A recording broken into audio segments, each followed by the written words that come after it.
এটা বুঢ়া দাদা আছিল মাটিৰ তলত আলু নাগে আছিল শিয়াল আছিল কি কয় এটা আলু নাগে আছিল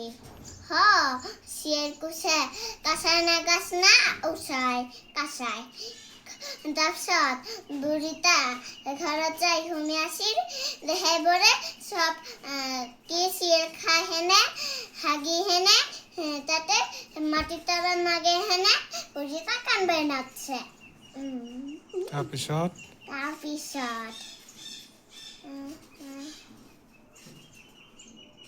তাৰপিছত কানি কান্দি দাদাতে উঠে দিল কইবৰে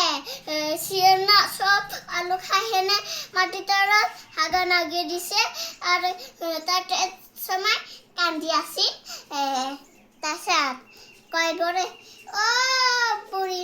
অ দাদিমা কি